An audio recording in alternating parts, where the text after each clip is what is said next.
नमस्कार, स्वागत है आपका। आप देख रहे हैं 33 जिले 33 खबर। मैं हूं आपके साथ संजय यादव। खबरों की शुरुआत करते हैं। बड़ी खबर इस वक्त कोटा से आ रही है। आपको बता दें कि पुलिस को देखकर एक आरोपी 3 मंजिला मकान से कूद गया। कोटा के महावीर नगर इलाके में आज ड्राई क्लीनर्स संचालक की अपने नौकर के साथ कहासुनी के बाद नौकर ने संचालक पर एसिड से हमला कर दिया। आनन फानन में संचालक को अस्पताल भिजवाया गया। वहीं सूचना मिलने पर पुलिस मौके पर पहुंची तो नौकर 3 मंजिला मकान की छत से नीचे कूद गया। छत से कूदा नौकर मकान में लगे टीन शेड से टकराता हुआ जमीन पर आ गिरा, जिससे उसकी जान बच गई। नौकर हीरालाल को भी अस्पताल में भर्ती करवाया गया। बताया जा रहा है कि पैसे के लेन देन को लेकर नौकर हीरालाल ही अपने मालिक आनंद कुमार से कहासुनी इसकी हो गई थी और इस दौरान हीरालाल ने अपने मालिक आनंद कुमार पर एसिड से हमला कर दिया। झुलसी हालत में आनंद कुमार को अस्पताल में भर्ती करवाया गया और वहीं आरोपी नौकर हीरालाल मकान की छत पर जा पहुंचा। मौके पर पहुंचे पुलिस को ऊपर से कूदने की धमकी देने लगा। पुलिस हीरालाल से समझाइश कर रही थी कि उसने इस दौरान 3 मंजिला मकान की छत से छलांग लगा दी। इसके बाद तुरंत पुलिस ने उसे भी अस्पताल में भर्ती करवाया। फिलहाल अस्पताल में भर्ती मकान मालिक आनंद कुमार और हीरालाल दोनों ही बयान देने की स्थिति में नहीं है। ऐसे वो था तो ऊपर खड़ा था, है ना। ऊपर से सबने उसको पब्लिक ने बोली भाई नीचे उतर जा, नीचे उतर जा। नीचे नहीं उतरिया वो, ऊपर से हाथ पांव लटका के नीचे कूद गया। पुलिस आई थी तब या नहीं? पुलिस आई जिसके सामने कूदे वो। अच्छा, हाँ। तो क्या कह रहा था वो कुछ नहीं, हम तो यहाँ रहते हैं, हमारे सामने वो कुछ भी नहीं बोला था। यहाँ क्या काम करता था वो यहाँ प्रेस करता है। मकान वाले रिश्तेदार उनका? हाँ, रिश्ता।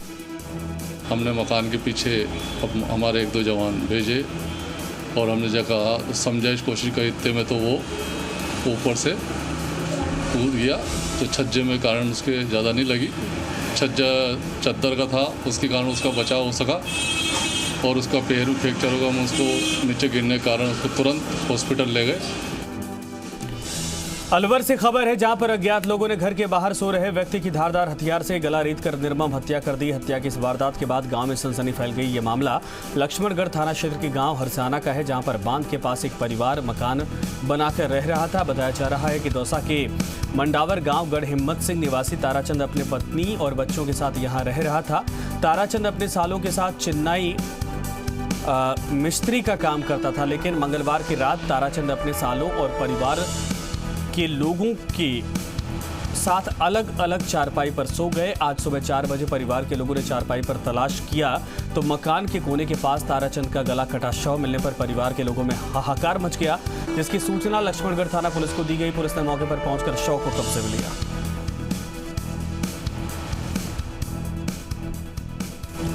इधर इसी हत्या के मामले में दौसा में पीड़ित परिवार के लोगों ने धरना प्रदर्शन किया। पीड़ित परिवार के लोगों ने आरोपियों की जल्द गिरफ्तारी की मांग की है। सूचना पर पुलिस मौके पर पहुंची और लोगों को समझाया और शव का अंतिम संस्कार करवाया। पुलिस का भी बयान सामने आ चुका है। तो बस्ती वाले पूरी कहना चाहते हैं, सभी मांगे कि जब तक मुलजिम अरेस्ट नहीं होंगे, पुलिस को सब पता है, शक उनको पर है किसको क्या क्या है, तो वो अरेस्ट हो जाए, हम डेड बॉडी दाखिला नहीं, कोई दिक्कत नहीं। और खबर झालावाड़ से, जहां पर एक कलयुगी बहू ने अपनी मां समान बुजुर्ग सास की पीट कर हत्या कर दी। घटना शहर के संजय कॉलोनी की बताई जा रही है, जहां पर जालिम बहू ने अपनी सास को कपड़े धोने के डंडे से पीटा, जिससे सास मन्नी बाई गंभीर रूप से घायल हो गई और उपचार के दौरान उसने दम तोड़ दिया। मृतक के बेटे ने बताया कि उसकी पत्नी भीमलता और उसके मां के बीच कुछ विवाद हो गया था, जिस पर बहू भीमलता ने 85 वर्षीय सास मन्नी बाई पर कपड़े धोने के डंडे से हमला कर दिया और जमकर पिटाई की।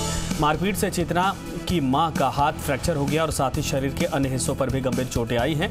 गंभीर घायल मन्नी बाई को जिला अस्पताल में भर्ती करवाया गया, जहां पर उसकी मौत हो गई। दौसा के मंडावर थाना क्षेत्र में दरिंदगी की वो घटना हुई है जिसे सुनकर आपके भी रोंगटे कांप जाएंगे। रिश्ते को तार-तार करने वाली ये घटना उस कलयुगी जीजा की है, जिसे अपनी पत्नी की देखभाल के लिए घर बुलाकर अपनी ही 13 वर्षीय नाबालिग साली को हवस का शिकार बना डाला। जीजा की इस दरिंदगी से 13 वर्षीय नाबालिग साली गर्भवती हो गई तो परिजनों को पूरी घटना की जानकारी हुई। परिजनों ने 7 जून को मंडावर थाने में जीजा के खिलाफ प्रकरण दर्ज करवाया। पुलिस ने मामले की गंभीरता को समझते हुए जांच शुरू की। जांच में पता चला कि पीड़िता 5 माह की गर्भवती है। फिलहाल पुलिस ने आरोपी को गिरफ्तार कर लिया। दरअसल आरोपी की पत्नी की डिलीवरी हुई थी, जिसके चलते पत्नी की छोटी बहन यानी कि आरोपी की साली को उसके देखभाल के लिए घर बुलाया गया था। उसी दौरान जीजा ने इस वारदात को अंजाम दिया।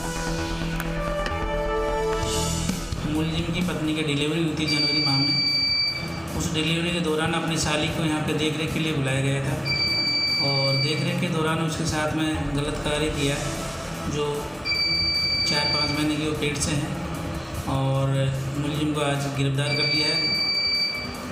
मुलजिम पीड़िता का जीजा है विक्रम प्रजापत सन ऑफ गोवर्धन प्रजापत निवासी पाथरखेड़ा का है और पीड़िता का मेडिकल मुआयना करवा दिया है जिसमें भी गर्भ की पुष्टि हुई है। इधर जोधपुर में जगह जगह जुए और अवैध कारोबार धड़ल्ले से चल रहे हैं। आज वासनी इलाके में जुआ खेलते हुए करीब 1 दर्जन लोगों को पुलिस ने गिरफ्तार किया। उनके कब्जे से करीब 8,500 रुपए की नकदी बरामद की। हालांकि इसके अलावा पर्चियां और अन्य सामग्री भी जब्त की गई। पुलिस को देखकर आरोपी भागने लगे, लेकिन पुलिस ने आरोपियों को धर दबोचा है। वासनी थाना क्षेत्र एरिया में ESI हॉस्पिटल के पास कुछ लोग जुआ सट्टा इस तरह की अवैध गतिविधि में वहाँ ये इस तरह का खेल वगैरह कुछ करते हैं। इस सूचना पर संबंधित थाना वासनी के थानाधिकारी जेठाराम और उनकी टीम साथ ही सर्कल के दूसरे थाने से भी इस तरह से जाब्ता लेकर मैं भी मौके पर पहुंचा और अवैध गतिविधि जो वहाँ चल रही थी विधि अनुसार कार्रवाई की। और बड़ी खबर इस वक्त आ रही है सोशल मीडिया पर। राज्य सरकार के खिलाफ बीजेपी का हल्ला बोल। बड़ी खबर सोशल मीडिया पर डिटेक्टर गहलोत हैशटैग के साथ चलाया जा रहा है अभियान और जयपुर ग्रेटर की मेयर के निलंबन मामले पर सोशल मीडिया के जरिए राजस्थान सरकार पर साधा निशाना। राज्य सरकार के रवैये को बीजेपी नेताओं ने तानाशाही वाला रवैया बताया। बीजेपी नेताओं ने सरकार पर लगाए जनता को अंधेरे में रखने के आरोप। कहा अस्पताल की घुट्टी पीने वाले नेता कर रहे हैं तानाशाह जैसा बर्ताव। और सतीश पुनिया, गुलाबचंद कटारिया, राजेंद्र राठौड़, चंद्रशेखर समेत कई नेताओं ने कार्यकर्ताओं ने ट्वीट किया। केंद्रीय मंत्री गजेंद्र सिंह शेखावत, अर्जुन मेघवाल, कैलाश चौधरी ने भी ट्वीट किए। बीजेपी के राष्ट्रीय पदाधिकारी राज्यवर्धन सिंह राठौड़, अलका गुर्जर, प्रदेश प्रवक्ता रामलाल शर्मा समेत सांसद विधायकों ने भी इसको ट्वीट किया है यानी रीट्वीट किया है। बीजेपी IT सेल ने किया 25,000 ट्वीट का दावा। 4 करोड़ 40 लाख बताई इन ट्वीट्स की पहुंच।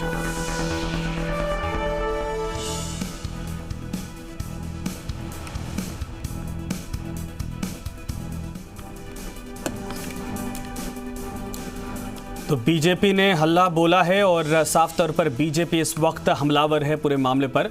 इधर सचिन पायलट के इंटरव्यू पर सियासी घमासान मचा हुआ है। कांग्रेस महासचिव भंवर जितेंद्र सिंह ने सचिन पायलट का समर्थन किया है। भंवर जितेंद्र सिंह ने कहा कि पायलट से किए वादे पूरे होने चाहिए, जो उन्होंने कहा कि उसमें कुछ भी गलत नहीं है। जो भी कोई बात हुई होगी हाईकमांड से या जो इंचार्ज जनरल सेक्रेटरी से जो भी है, उनको पूरा ज़रूर, जो अगर बात हुई है तो उसको ज़रूर पूरा भी करना चाहिए। उसके लिए बात नहीं है। और मेरे ख्याल से उनने वो बात उठाई है तो उसके अंदर कोई बुरे मानने की बात नहीं है कि कोई बात है तो उनको पूरा नहीं करी है तो वो बात उठा सकते हैं। उसमें मेरे ख्याल से उसमें कोई वो बात नहीं। जैसे मैंने आपको पहले भी बताया कि कांग्रेस पार्टी इस बात को कहती है कि आपके अंदर कोई बात है, आप कोई कार्यकर्ता है, वो स्वतंत्र है अपनी बात कहने के लिए। सचिन पायलट के इंटरव्यू के बाद बीजेपी और पायलट के बीच ट्विटर वॉर छिड़ चुका है। बीजेपी नेता राजेंद्र राठौड़ ने इसे लेकर ट्वीट किया और लिखा कि आखिर मन का दर्द होठों पर आ ही गया। ये चिंगारी का बारूद बनकर फूटेगी, ये तो आने वाला वक्त बताएगा। कांग्रेस को सत्ता तक पहुंचाने में तत्कालीन कांग्रेस प्रदेश अध्यक्ष सचिन पायलट जी ने अहम भूमिका निभाई थी। सुलह कमेटी के पास मुद्दे अब भी अनसुलझे हैं, न जाने कब क्या हो जाए। राजेंद्र राठौड़ के इसी ट्वीट का जवाब सचिन पायलट ने भी दिया। इस पर सचिन पायलट ने ट्वीट करते हुए लिखा कि प्रदेश के भाजपा नेताओं को व्यर्थ बयानबाजी की बजाय अपनी स्थिति पर गंभीरता से विचार करना चाहिए। आपसे फूट और अंतर्कलह इतनी हावी है कि राज्य के भाजपा विपक्ष की भूमिका भी नहीं निभा पा रही है। इनकी नाकाम नीतियों से देश में उपजे संकट में जनता को अकेले छोड़ने वालों को जनता करारा जवाब देगी।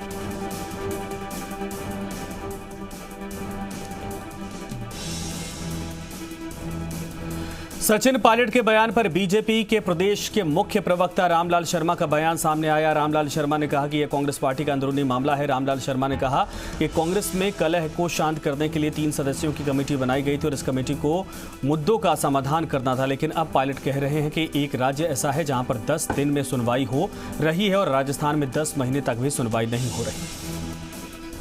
देखिए, कांग्रेस पार्टी का अंदरूनी मामला है और कांग्रेस पार्टी ने ही इस अंतर्कलह को शांत करने के लिए उस समय 3 सदस्यों की कमेटी बनाई थी। कमेटी को जल्द ही इनके मुद्दों को निस्तारण करने के लिए कहा गया था। लेकिन अब सचिन पायलट 10 महीने बाद भी कह रहे हैं कि साहब, हमारी पार्टी के अंदर जो बात कही गई थी वो अलग तरीके से, एक राज्य ऐसा है जहां 10 दिन के अंदर समाधान होता है और एक राज्य ऐसा है जहां 10 महीने बीत जाने के बाद भी कोई पार्टी का समाधान नहीं होता।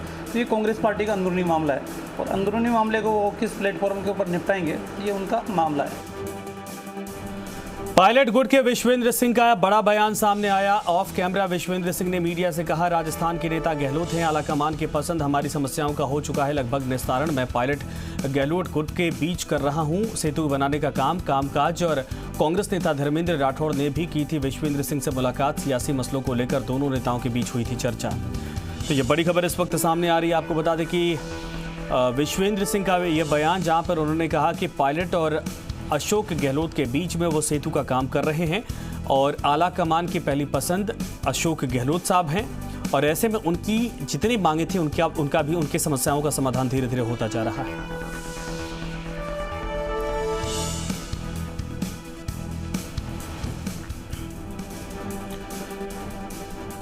और एक बड़ी खबर दौसा की राजनीति से जुड़ी है। हिम्मत सिंह पहाड़ली के ट्वीट से युवक कांग्रेसियों में गुस्सा देखा जा रहा है और यूथ कांग्रेस पदाधिकारियों ने जताया विरोध। कलेक्ट्रेट पहुंचकर नारेबाजी की है। कलेक्टर को ज्ञापन सौंपकर ट्वीट को डिलीट करवाने की मांग की। यूथ कांग्रेस कार्यकर्ताओं ने कहा कि हिम्मत पहाड़ली ने पायलट परिवार के लिए लिखा अनर्गल। आपको बता दें कि हिम्मत पहाड़ली ने 2 जून को ट्वीट कर लिखा था कि दौसा लोकसभा सीट से 25 साल तक पायलट परिवार ने किया प्रतिनिधित्व। राजेश पायलट, रमा पायलट और सचिन पायलट रहे सांसद। इनके कार्यकाल में केंद्र और राज्य में रहा कांग्रेस का शासन, लेकिन गुर्जर बाहुल्य 24 गांव आज भी लापतागंज हैं। ये किसका दोष है? जबकि 1984 से लगातार 25 साल तक सांसद के पद पर रहे काबिज, यानी कि दौसा की सियासत को लेकर पायलट परिवार पर तंज कसा गया था। जिसके बाद यूथ कांग्रेस में उनके खिलाफ नाराजगी देखी जा रही है।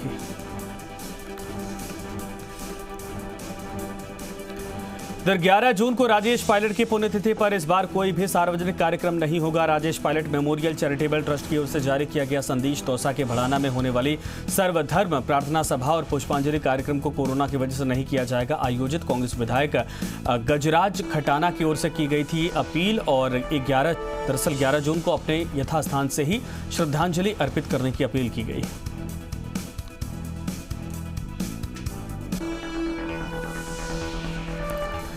राजस्थान को मिलेंगे 823.17 करोड़ रुपए। केंद्र सरकार ने दी राजस्व घाटा अनुदान जारी करने की मंजूरी। 15वें वित्त आयोग की सिफारिश पर जारी हुई राशि। राजस्थान सहित 17 राज्यों को 9,871 करोड़ रुपए जारी किए गए। प्रदेश सरकार के आर्थिक तंत्र में मिलेगा सहयोग। हाल ही में यूडीएच मंत्री ने भी उठाई थी आवंटन की मांग। ये बड़ी खबर इस वक्त आ रही है। आपको बता दें कि इस वक्त बड़ी खबर, राजस्थान को मिलेंगे 823.17 करोड़ रुपए। केंद्र सरकार ने दी राजस्व घाटा अनुदान जारी किया और 15वें वित्त आयोग की सिफारिश पर जारी हुई राशि राजस्थान सहित 17 राज्यों को 9,871 करोड़ रुपए जारी किए गए हैं। प्रदेश सरकार के आर्थिक तंत्र में मिलेगा सहयोग। हाल ही में यूडीएच मंत्री शांति धारीवाल ने भी राशि आवंटन की मांग उठाई थी।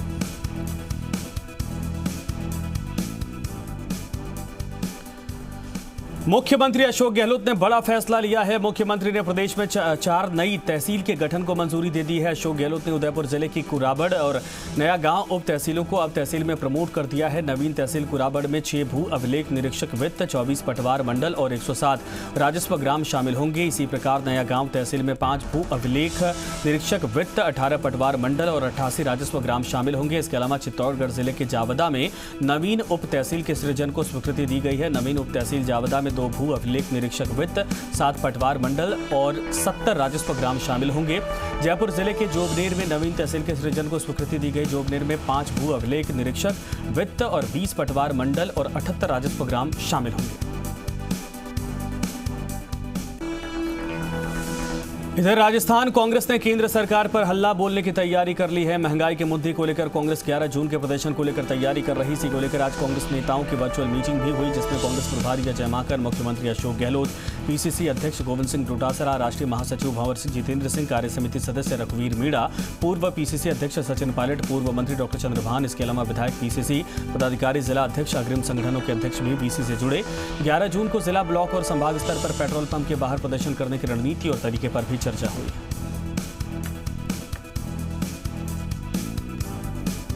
अखिल भारतीय कांग्रेस कमेटी के द्वारा हमें एक कार्यक्रम दिया गया है और वो कार्यक्रम आप सबको विदित है कि जिस प्रकार से मोदी जी के केंद्र में सत्तारूढ़ होने के बाद में महंगाई के ऊपर जिस प्रकार से बढ़ोतरी हुई है, महंगाई की कोई किसी तरीके से कमी वो नहीं कर पाए। तो पेट्रोल के, डीजल के, अन्य वस्तुओं के जो दाम बढ़े हैं, रसोई गैस के जो दाम बढ़े हैं, वो ऐतिहासिक मैं समझता हूँ वर्दी होने के कारण से लोगों का जीना दूभर हो गया। 11 जून को होने वाले कांग्रेस के प्रदर्शन पर सचिन पायलट का बयान। 11 जून को महंगाई के खिलाफ है कांग्रेस का प्रदर्शन। सचिन पायलट ने कहा, महंगाई है देशव्यापी और आम जनता से जुड़ा बड़ा मुद्दा। केवल एक दिन के प्रदर्शन से ही नहीं मिलेगी राहत। अभियान के तौर पर कांग्रेस को बनाना चाहिए केंद्र सरकार पर दबाव। तो सचिन पायलट ने यह कहा कि जनता से जुड़ा बड़ा मुद्दा है और महंगाई से अगर लोगों को राहत दिलानी है तो ऐसे में अभियान के तहत केंद्र सरकार पर दबाव बनाना चाहिए ताकि जनता को राहत मिल सके और महंगाई पर कंट्रोल किया जा सके।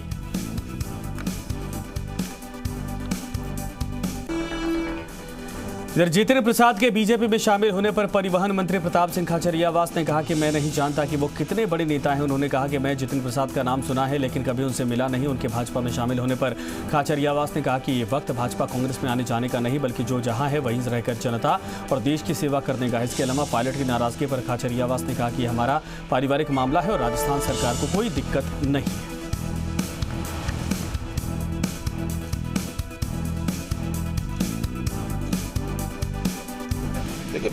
मैं जतीन प्रसाद जी से मेरी जानकारी नहीं है। वो केंद्र में मंत्री रहे, मैंने उनका नाम सुना है, लेकिन वो दिल्ली में कितने बड़े नेता हैं वो दिल्ली वाले बता सकते हैं। मेरी उनकी मुलाकात नहीं ली, मुझे इतना भी पता नहीं वो कितने बड़े नेता हैं।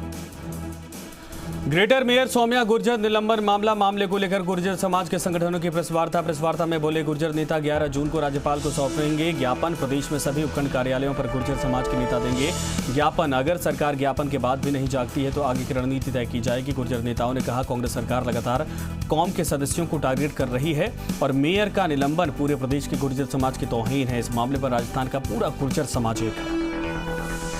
जयपुर ग्रेटर नगर निगम से सौम्या गुर्जर को महापौर पद से निलंबित किए जाने के बाद गुर्जर समाज में आक्रोश है और आज उन्होंने प्रेस कॉन्फ्रेंस रखी है और आगे उन्होंने उनकी बहाली नहीं होने पर प्रदेश भर में आंदोलन करने का ऐलान किया है। हमारे साथ गुर्जर समाज के प्रतिनिधि मौजूद है, देवनारायण जो गुर्जर समाज के प्रतिनिधि है, नेता वो यहाँ पर मौजूद है। उनसे जानेंगे आज जो ये प्रेस कॉन्फ्रेंस रखी गई है किन कारणों से आपने रखी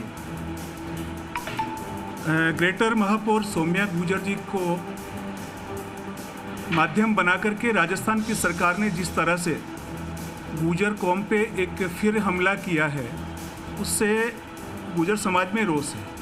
जिस तरह का निलंबन इनका हुआ है, असंवैधानिक, अमर्यादित, अनावश्यक रूप से झूठे मुकदमों की बात करना, ये इस बात को दर्शाता है कि अशोक गहलोत साहब की जो गुर्जर्स के साथ में उनको टारगेट करके जलील करने की जो एक श्रृंखला चल रही है उसकी एक कड़ी ये है।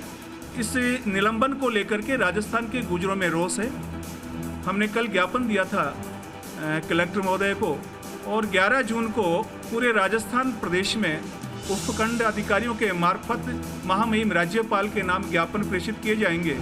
उसके बाद में भी अगर सरकार के रवैये में कोई बदलाव नहीं आता है तो राजस्थान का गुर्जर आंदोलन की राह पकड़ेगा। तो ये थे गुर्जर समाज के लोग जिन्होंने आज प्रेस कॉन्फ्रेंस की है और कहा कि 11 जून को वो ज्ञापन देंगे प्रदेश भर में और फिर भी कोई कार्रवाई नहीं होती है, उनकी निलंबन बहाली नहीं की जाती है तो गुर्जर समाज आगे आंदोलन की रणनीति बनाएगा। कैमरा पर्सन देव के साथ भरत राज, जी मीडिया, जयपुर। इधर अलवर में बीजेपी ने नगर परिषद सभापति को हटाने की मांग की है। नगर परिषद के उपसभापति और भाजपा के जिला उपाध्यक्ष घनश्याम गुर्जर समेत बीजेपी नेताओं ने प्रेस कॉन्फ्रेंस कर सभापति पर मनमानी करने और भ्रष्टाचार फैलाने के आरोप लगाए। उनका कहना था कि राज्य सरकार की ओर से जयपुर महापौर पर तो नियम विरुद्ध कार्रवाई की गई, लेकिन अलवर में नगर परिषद सभापति पर आरोप सिद्ध होने के बाद भी कार्रवाई नहीं हो पा रही है, जबकि कांग्रेस के पार्षद भी सभापति के खिलाफ हैं। आज जो प्रेस कॉन्फ्रेंस जो आयोजित की है उसका मुख्य उद्देश्य है कि नगर परिषद सभापति के का जो व्यवहार है उसको लेकर हम जनता के सामने इस चीज़ को रखना चाहते हैं कि इन्होंने लगभग 18 महीने में पूरी तरह से फेलियर घोषित हो गई हैं। अलवर की जनता के कोई भी काम नहीं हो रहे, जनहित के कोई भी काम नहीं हो रहे। नगर निगम ग्रेटर महापौर का पद संभालने के साथ ही शील थाबाई एक्टिव हो गई हैं। कार्यभार संभालने के बाद 7 दिन में शहर की सूरत बदलने के बयान को धरातल पर उतारने के लिए आज उन्होंने सफाई व्यवस्था को सुधारने के लिए अहम बैठक ली। हालांकि बैठक में उप महापौर पुनीत कर्णावत और तीनों सफाई समिति चेयरमैन का शामिल नहीं होना चर्चा का विषय बना रहा। उनके कार्यभार ग्रहण समारोह में भी कर्णावत के अलावा कोई शामिल नहीं हुआ। इसे लेकर भी तरह तरह के कयास निकाले जा रहे हैं। बैठक में थाबाई में सफाई को निगम का सबसे महत्वपूर्ण काम बताते हुए अधिकारियों और पीबीजी कितने बहुत दिनों से चल रही थी वो सारी सॉर्ट आउट हो गई है। 7 दिन में हम व्यवस्था प्रस्तुत करेंगे तो आई होप कि वो सब बहुत अच्छी तरह से तालमेल के साथ काम शुरू करेंगे। और मैं स्वयं भी मैंने उनको चैलेंज दे रखा है कि पीबीजी कंपनी को भी कहा है कि आप मैं कहीं पर भी कभी भी किसी वक्त चेकिंग कर लूँगी। खबर भरतपुर से, जहां पर नदबई में आज 75 सिलेंडर क्षमता वाले ऑक्सीजन प्लांट का नदबई विधायक जोगिंदर अवाना ने भूमि पूजन और शिलान्यास किया। यह जल्द ही बनकर तैयार हो जाएगा और नदबई की जनता को सौंप दिया जाएगा। इस दौरान विधायक जोगिंदर अवाना के साथ साथ कलेक्टर हिमांशु गुप्ता और एसपी देवेंद्र कुमार बिश्नोई ने भी जी मीडिया से बातचीत। ऑक्सीजन की कमी से कोई भी मरीज ना मरे, इसके लिए राजस्थान सरकार लगातार प्रयासरत है। और अब कोरोना का ग्राफ भी शून्य के करीब आ चुका है भरतपुर जिले में 75 ऑक्सीजन सिलेंडर क्षमता वाले एक प्लांट का यहाँ भूमि पूजन हुआ है। इस वक्त हम नदबई के विधायक जोगिंदर अवाना, जिला collector Himanshu Gupta, SP Devendra Kumar Bishnoi, ASP Bantar Rana से तमाम प्रशासनिक अधिकारियों ने इस भूमि पूजन को किया। किस तरह की इस प्लांट के लगने के बाद लोगों को किस तरह राहत मिल पाएगी? देखिए, मैं सबसे पहले माननीय मुख्यमंत्री श्री अशोक गहलोत साहब का धन्यवाद करना चाहता हूं कि पूरे राजस्थान में 4 75 सिलेंडर के ऑक्सीजन प्लांट लगे हैं, जिनमें एक प्लांट नदबई को माननीय मुख्यमंत्री जी और माननीय मंत्री श्री धारीवाल साहब ने दिया। उसके लिए मैं बहुत बहुत धन्यवाद करना चाहता हूं। निश्चित तौर पे दूसरी लहर अभी लगभग ख़त्म होने पे है और तीसरी लहर की जिस तरह से हम चर्चा सुन रहे हैं तो उसका हमें पहले से इंतजाम करना पड़ेगा। और ये आज जो ऑक्सीजन प्लांट की जिस तरह आधारशिला रखी गई है, यहाँ भूमि पूजन हुआ है, निश्चित तौर पर ये तीसरी जो लहर आएगी उसी का एक तैयारियां हैं। मुझे पूरा भरोसा है कि जिस तरह से हमारा जिला प्रशासन, पुलिस प्रशासन, यहाँ की नगर पालिका, यहाँ के डॉक्टर्स, यहाँ के अन्य सारे समस्त जो विभाग हैं, जिस मुस्तैदी के साथ में यहाँ पूरे ज़िले के अंदर, पूरी नदबई के अंदर जिस तरह से कार्य कर रहे हैं, निश्चित तौर पे इसीलिए यहाँ मेरी पूरी नदबई विधानसभा में पिछले दिनों कोरोना पॉजिटिव जो मरीज़ हैं उनकी संख्या भी कम रही और निश्चित तौर पे अच्छे तरीके से हमारे ज़िले में आप देखिए कितने अच्छे काम हो रहे हैं। चाहे जिला प्रशासन कर रहा है, पुलिस प्रशासन कर रहा है, अन्य हमारी नगर पालिका है, सारे डॉक्टर्स हैं, सभी लोग अच्छा कार्य कर रहे हैं। मुझे पूरा भरोसा है जागरूक रहेंगे तो अपने आप को बचा सकते हैं, अपने आसपास के लोगों को बचा सकते हैं, परिवार को बचा सकते हैं और आसपास संक्रमण को फैलने से रोक सकते हैं। देवेंद्र सिंह, जी मीडिया, भरतपुर। कोरोना की दूसरी लहर के प्रकोप के चलते प्रदेश में 10वीं और 12वीं बोर्ड की परीक्षाओं को रद्द करते हुए करीब 21 लाख विद्यार्थियों को प्रमोट करने का फैसला लिया गया। लेकिन अभी तक उच्च शिक्षा की परीक्षाओं को लेकर सरकार की ओर से कोई फैसला नहीं लिया गया, जिसके चलते करीब 20 लाख अब परीक्षार्थियों के मन में असमंजस की स्थिति है। और कोरोना महामारी में राजस्थान विश्वविद्यालय और महाविद्यालयों की परीक्षा होगी या फिर नहीं, इसको लेकर अभी तक कोई फैसला नहीं लिया गया। हालांकि परीक्षाओं पर निर्णय के लिए उच्च शिक्षा विभाग की ओर से एक उच्च स्तरीय कमेटी का गठन किया गया, जिसको परीक्षाओं पर मंथन करने के लिए 15 दिनों का समय भी दिया गया है। 10 जून से ये समय पूरा होने जा रहा और कमेटी द्वारा उच्च शिक्षा विभाग को अपनी रिपोर्ट 10 जून को सौंपनी है, जिसके बाद उच्च शिक्षा मंत्री और उच्च शिक्षा विभाग के अधिकारियों द्वारा रिपोर्ट पर मंथन करने के बाद इसको लेकर सरकार के समक्ष प्रस्तुत किया जाएगा और जिसके बाद सरकार द्वारा परीक्षाओं पर अंतिम फैसला लिया जाएगा। और इसी के साथ फिलहाल इस बुलेटिन में इतना ही। तमाम खबरों के लिए आप बने रहिए